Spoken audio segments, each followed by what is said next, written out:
Welcome to the Dragon Coastal Races Route Brief. My name is Ben Morris. I'm one of the race directors. So just some general considerations before we start. Firstly, make sure you keep vigilant for the Wales Coast Path signs at junctions and our arrows, especially when you're leaving the coastal path. Make sure you're paying attention to your GPS and your map. Make sure you have enough battery to run your GPS device, because if you need your phone, you must have additional battery pack in case you need to use your phone in an emergency. If you are lost or have any doubts, please call us to confirm. So as a coastal race, we need to be aware of tidal considerations. The tide times for this year you can see in that red box to the left. So tidal considerations for the 50 mile and the 100 mile runners. The main one here is Ogmore River Stepping Stones. That occurs at 67 miles for the 100 runners and 17 miles for the 50 mile runners. The leading 100 mile runners will likely need to take the high tide route. High tide is at 6:20. But anyone arriving at the stepping stones after 8 o'clock, 8 a.m. on Sunday morning, stepping stones should be crossable.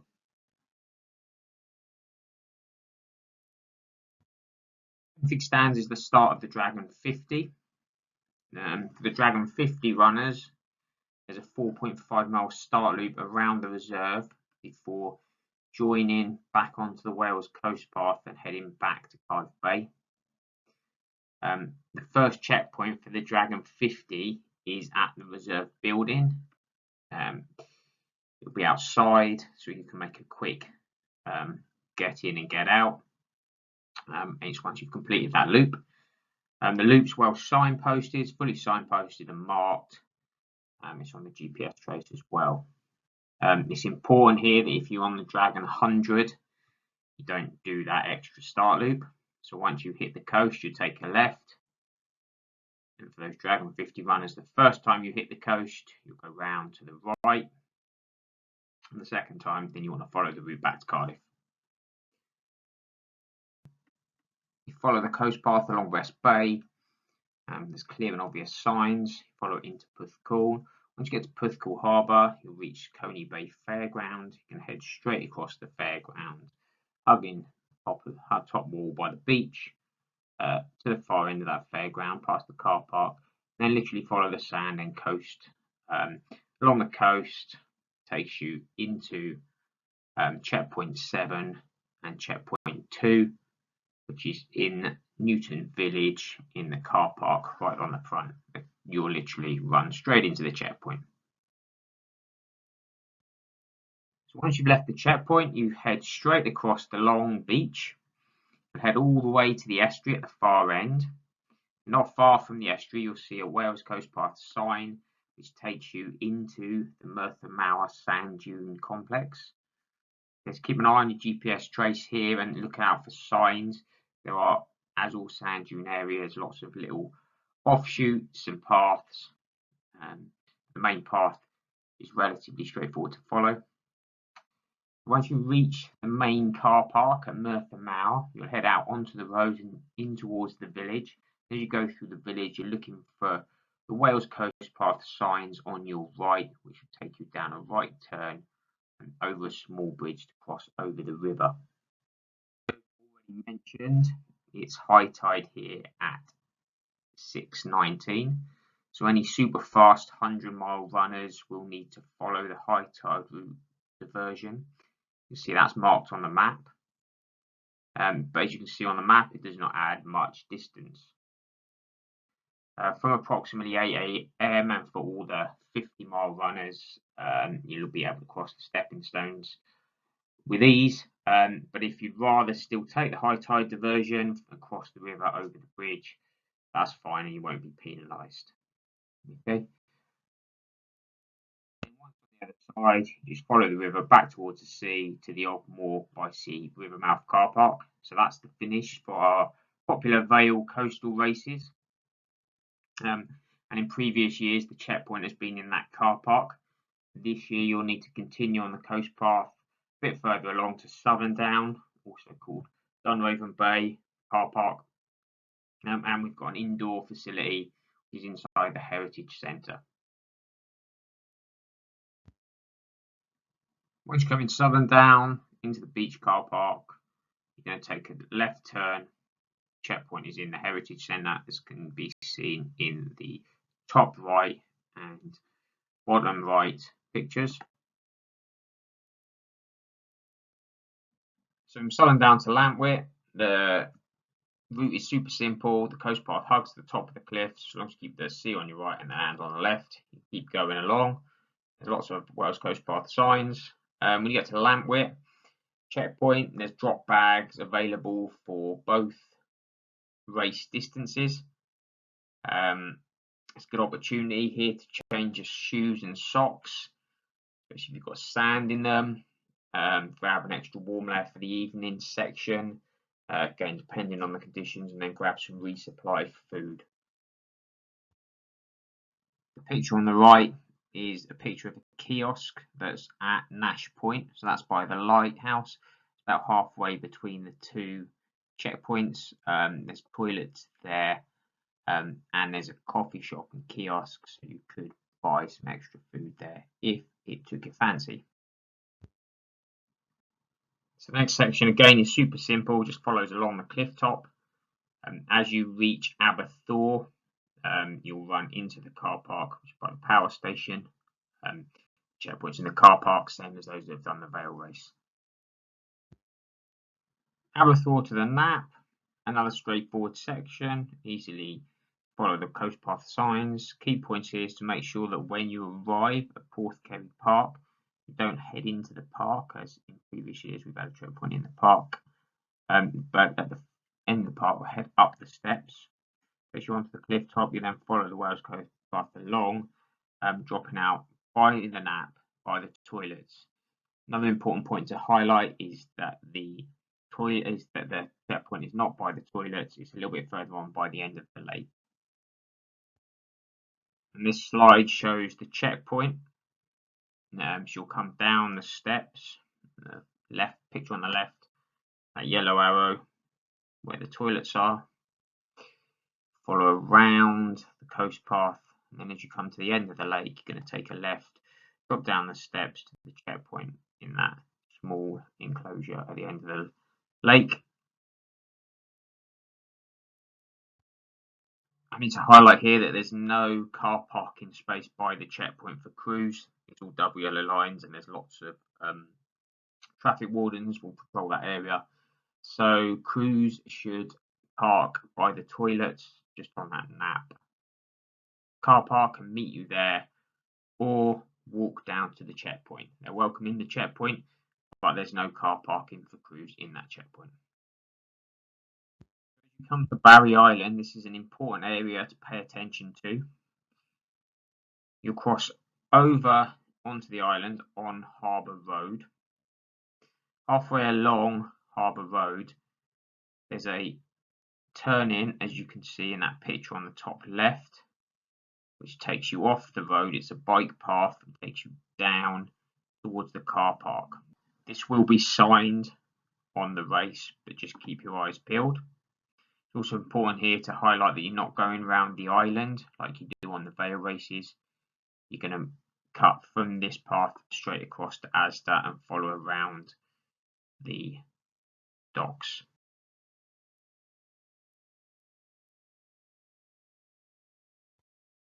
Once you come off that turn in, you'll end up coming down the slope. As you can see in that bottom right picture there, you'll end up in a car park.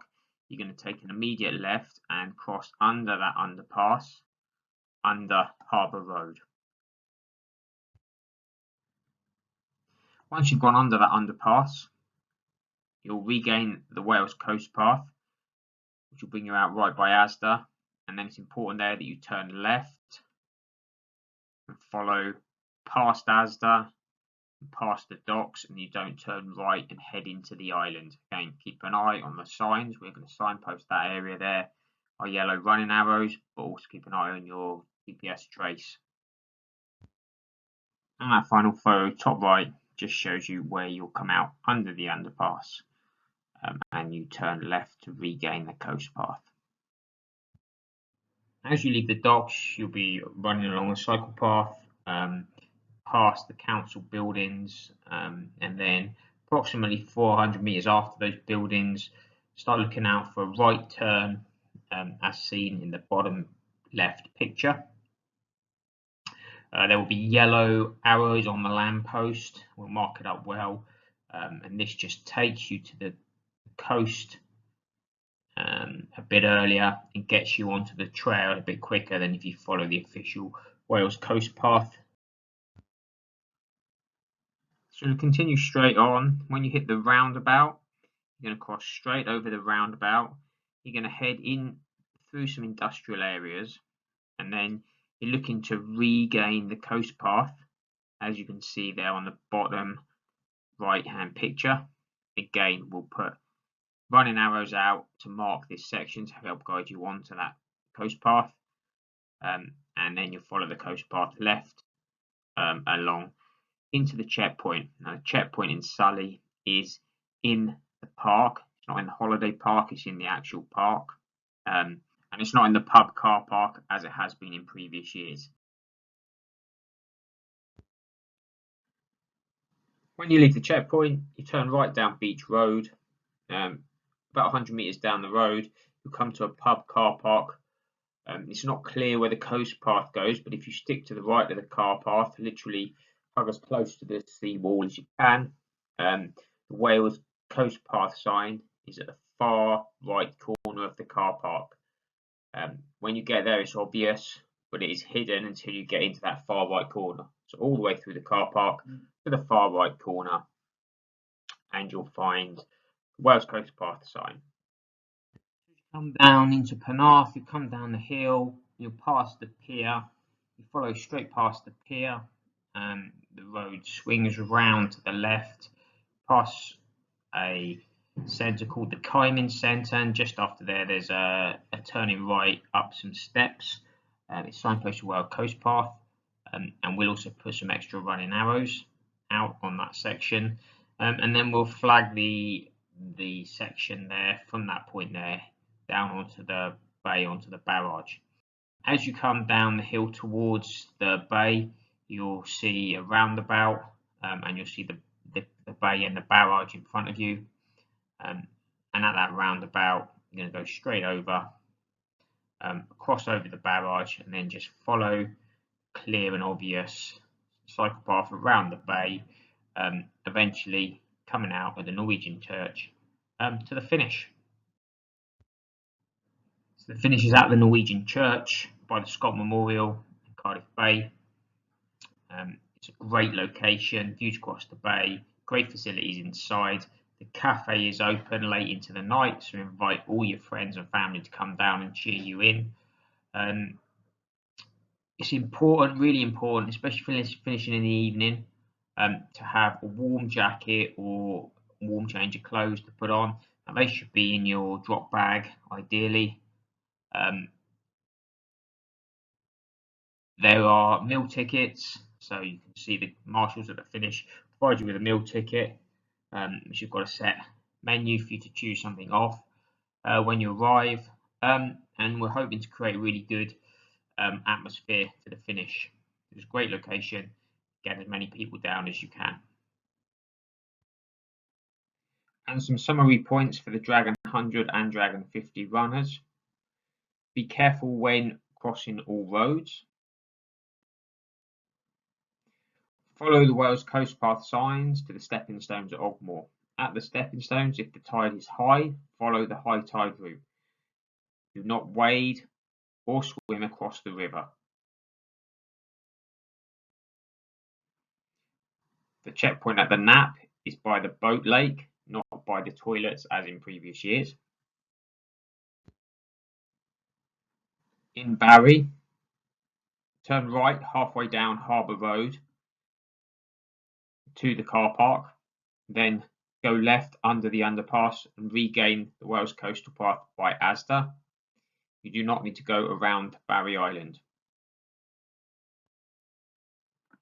At Cardiff Bay, cross the barrage, then follow the cycle path around the bay to the finish at the Norwegian church.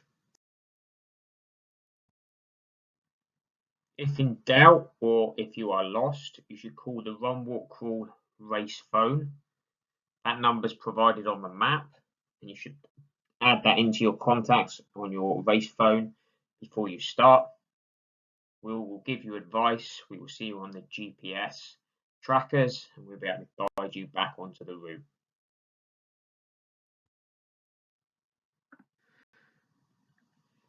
Good luck, stay safe, look after each other, enjoy yourselves, and always say thank you to the volunteers.